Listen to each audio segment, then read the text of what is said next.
to give you an update on how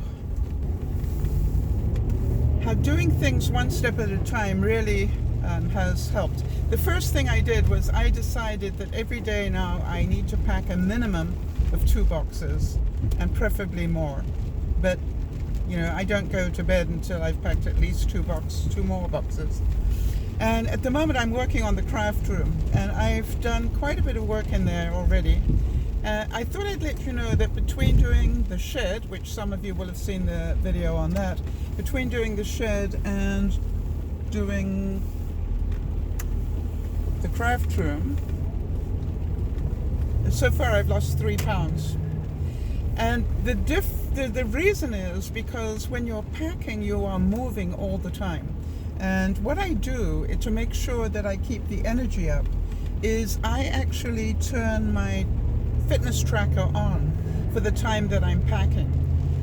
That stops me from sort of, I think I'll go and have a cup of coffee, or it keeps me focused because I know that's my fitness time. And the more I move during that time, the better. And so, good to know that this week I've lost 3 pounds I've been doing some healthy eating, I've got to admit that. I've done some healthy eating, but really what has helped me most, I think, is just the amount of movement. And I want you to know that movement isn't just walking. I thought it really interesting that for those of you who know our viewer Lauren, who is in a wheelchair, and she got herself a fitness tracker, and people laughed at her because she can't walk.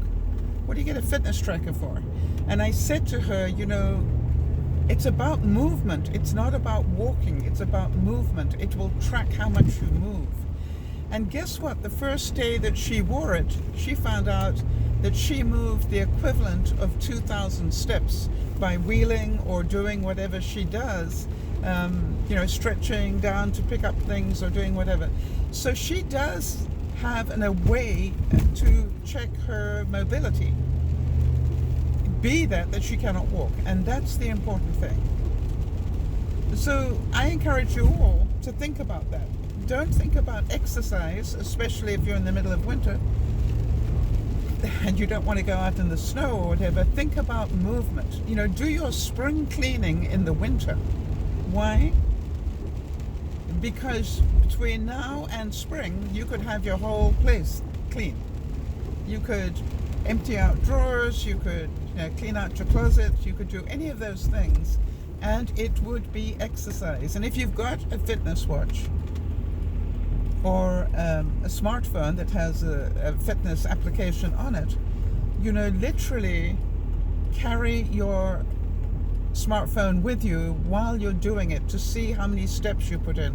You will be shocked, as I was, just how many steps you put in when you are focused on cleaning or packing. All right, so I'm off to go and do the insurance. See you in a bit. Well, that's that done. And so that's my get out of the house. And I really recommend that I make sure that twice a week, even though I'm retired and everything else, that twice a week I get out of the house and go and do something. It's amazing how you get into the habit once you retire of not leaving the house. And I really recommend to all of you, it's really good to get out of the house at least twice a week, because you get to interact with people, you get to live a different reality, and it's so easy to fall into the trap of isolation. And I really want to tell you that's what causes things like depression and so forth, that you don't get out and live in the real world. You just live in your own very limited world. All right, so I am now off home, having done my tasks for the day. And then I will be back out again on Thursday, when I will be doing different sort of insurance type stuff. I will be changing over the insurance on my house and my contents. Now, I was talking a little bit earlier about a rider. You've got to be careful, for example, in my case, because you want to make sure that you are covered to move.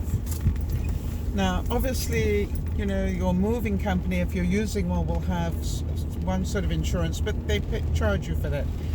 You will find that most household insurance, they will cover you for a move, and it'll be cheaper than if you buy it from the movers. And so I will need to have coverage in two places because I am, for the next month, moving stuff from point A to point B.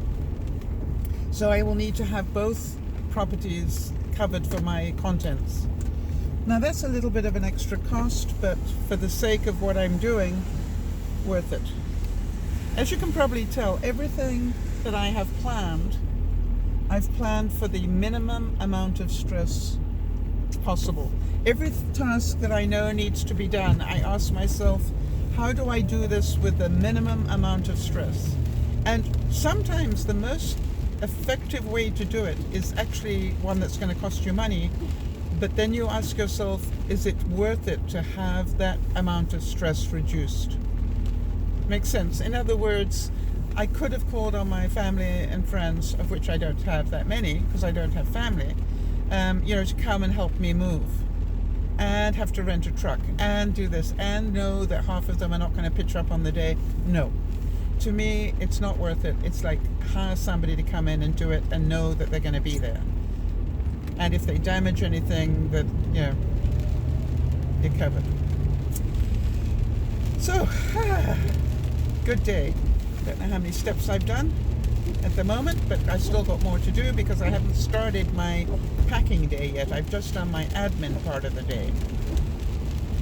I'll be back.